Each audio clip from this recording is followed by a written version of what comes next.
Oi, pessoal, dando início então às nossas aulas, retomando as nossas aulas no canal aqui da professora Gisele Isaacson, aulas de processo civil. E vamos falar hoje de um recurso, o recurso chamado agravo interno.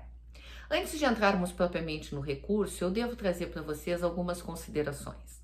Em primeiro lugar, nos idos de 1990 foi incrementado o poder dos relatores, né? Tendo em vista a ideia de uma harmonização na jurisprudência, uma harmonização para que essa jurisprudência dos tribunais seguissem a jurisprudência dos tribunais superiores, aquela questão dos precedentes.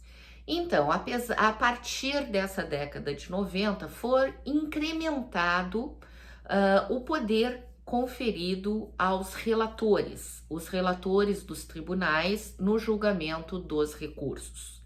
Lembrando muito bem que os tribunais são órgãos colegiados. Então, no momento em que sobe um recurso, é para análise do colegiado ao qual ele foi distribuído de maneira eletrônica, respeitando-se a questão do juízo natural. Dentro desse órgão colegiado, então o menor órgão são as câmaras, dentro delas nós temos 3 desembargadores que são destacados para o julgamento desses recursos. Eu estou falando isso em nível de TJs e TRFs, tá? Dentro desses desembargadores que são destacados para o julgamento do recurso, um deles é nomeado o desembargador relator. Muito bem, o desembargador relator é aquele que vai ter aquele primeiro momento com o recurso que será analisado num segundo momento ou não pela turma. Nesse primeiro momento, o desembargador relator, ele tem alguns poderes que lhe são conferidos pela legislação processual civil. Em primeiro lugar, ele deve verificar se o recurso passa pelo juízo de admissibilidade.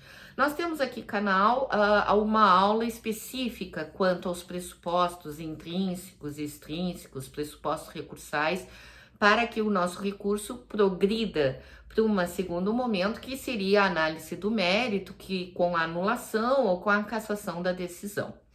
Bom, esse desembargador relator, ele teve esses poderes incrementados a partir de 1990, lhe sendo possível não conhecer do recurso, né, desprovendo monocraticamente ou lhe dar provimento automaticamente. Então, em cima disso que veio na questão da homenagem dos precedentes da jurisprudência dos tribunais superiores, surge então uma decisão monocrática. Essa decisão monocrática, fique bem claro, ela simplesmente obsta que esse recurso seja conhecido pelos demais membros da Câmara. Ele se esgota na decisão do desembargador relator. Muito bem, como fazer então para que esse recurso seja destravado e vá para uma análise do órgão colegiado? Bom, nós temos então um recurso cabível contra essa decisão monocrática e esse recurso cabível chama-se agravo interno. E é sobre ele que nós vamos conversar então no dia de hoje. Muito bem. O agravo interno, ele segue a sistemática a partir do artigo 1021 do Código de Processo Civil. E ele serve justamente para impugnar essa decisão monocrática tida por aquele relator. Muito bem, o relator, ele pode fazer o que está ali permitido no artigo 932, também do mesmo CPC, né, que são as hipóteses em que ele pode dar provimento ou desprover monocraticamente o nosso recurso.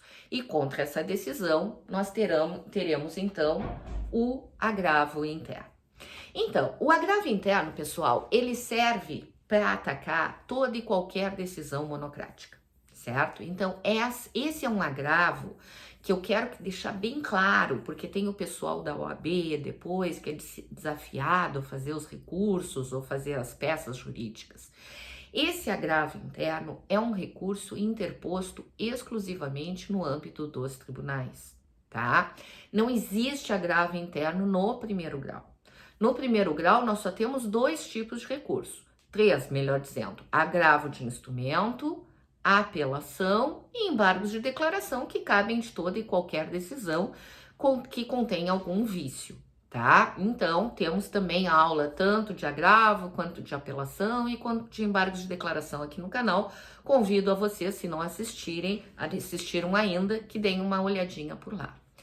Voltando, o agravo interno, então, é um recurso exclusivamente de tribunais e exclusivamente interposto desta decisão monocrática que a lei atribui esse poder para o relator decidir singularmente, certo? Para que serve? Para ultrapassar essa decisão monocrática e provocar a levada daquela discussão para o órgão colegiado ao qual o relator que proferiu a decisão monocrática pertence. Então, vale contra qualquer decisão monocrática e, no caso, o prazo. Qual é o prazo? O prazo é de 15 dias úteis a partir da intimação dessa decisão monocrática. E esse recurso, ele tem que ser dirigido, a petição de interposição, diretamente ao relator que proferiu aquela decisão singular. Muito bem, a matéria. Isso é importante de dizer e é importante para termos de prova, de OAB, essas coisas. Quando tu vais fazer um agravo interno, qual é o teu objetivo? Tu pensa nisso. Eu quero levar aquele meu recurso que foi barrado naquela decisão monocrática para o julgamento pelo colegiado. Muito bem. Vamos dizer que a tua apelação ou até o agravo de instrumento teve uma decisão monocrática daquele relator e isso impediu que ele fosse julgado pelos demais integrantes da Câmara. Como fazer para chegar lá? Agravo interno. Agravo interno é o recurso da decisão monocrática. Mas, prestem atenção, a matéria arguída no agravo interno é uma matéria vinculada. O que eu quero dizer com isso? A matéria do agravo interno são somente os motivos, atacar os motivos daquela decisão monocrática que não deixou o teu recurso seguir fluindo, né? Então, vamos dizer que a decisão monocrática não conheceu da tua apelação ou não conheceu do teu agravo de instrumento, porque entendeu que barrou no juízo de admissibilidade, né? Então, não era adequada, não havia interesse, era intempestiva, qualquer coisa que lembre os pressupostos recursais. Então, no momento que tu vais fazer um agravo interno, tu vais atacar essa decisão monocrática, tu tens que atacar o fundamento dessa decisão monocrática. Não interessa aqui, presta atenção, não interessa aqui o fundamento do teu recurso que tu tá discutindo. Não, agora tu tem um novo ponto para atacar. Tu vai atacar. Se a decisão monocrática decidiu o teu recurso intempestivo, tu tens que provar que ele é tempestivo. Se a decisão monocrática decidiu que o teu recurso vai de encontro às decisões proferidas pelos tribunais, pelo STJ e pelo STF, que tem efeitos vinculantes, tu vais mostrar que o teu recurso difere dessas decisões, portanto, ele deve ser analisado sim. Então, aqui, isso significa fundamentação vinculada. Então, o teu agravo interno tem que ter este fundamento. Eu tenho que ver qual foi o fundamento que o relator usou para obstar e proferir aquela decisão monocrática, negando seguimento ao teu recurso. Bom, faltou pressuposto? Vou atacar isso. Bom, ele entendeu que está em confronto com decisões vinculantes do STJ e do STF? Vou atacar isso, vou mostrar que a minha decisão é diferente, o meu recurso é diferente, a minha matéria que eu estou discutindo é diferente. Muito bem, eu vou dirigir este recurso ao desembargador relator. É lógico que existe a possibilidade sempre do contraditório. A outra parte, ela vai ter que ser intimada para apresentar contrarrazões a esse recurso agravo interno. Claro que a outra parte, nas contrarrazões, eu costumo dizer que nas contrarrazões a gente tem que fazer festinha na decisão, ou seja, tem que dizer que a decisão está acertada, que foi correto, insistir nos fundamentos, reforçar os fundamentos daquela decisão, porque afinal de contas tu quer que encerre ali. Tu estás na parte que não sucumbente, vamos dizer assim, né? Tu estás fazendo contrarrazões. Quem faz as razões, que é a parte sucumbente, aquele que perdeu, que interpôs o recurso. Nas contrarrazões, tu vai defender a decisão. Então, nesse caso, eu tenho que mostrar nas razões que o que eu estou levando à consideração dos desembargadores é diferente daquilo que foi considerado o desembargador relator. Muito bem, o que é que eu tenho que trazer mais? Outra parte vai apresentar contrarrazões e este é um recurso que possui juízo de retratação. Então, é possível que o desembargador, lendo o meu recurso, ele retrate-se. E nessa retratação, o que ele vai fazer? Ele vai levar o meu recurso original, que tinha sido obstado, então a minha apelação, o meu agravo de instrumento que estava barrado por aquela decisão monocrática, ele vai rever aquela decisão monocrática e entender que, ok, vamos levar adiante, vamos levar para o julgamento do colegiado. Esse é o juízo de retratação que o desembargador relator, ele pode fazer nos autos desse agravo interno.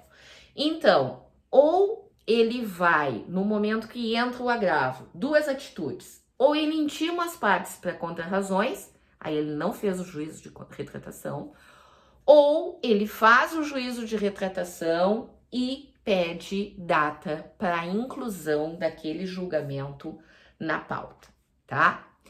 Mas aqui nós temos algumas ponderações que a gente tem que levar, porque a questão toda é o seguinte: a ideia do processo é que ele seja célere, a duração razoável do processo, a gente tem que evitar atos protelatórios.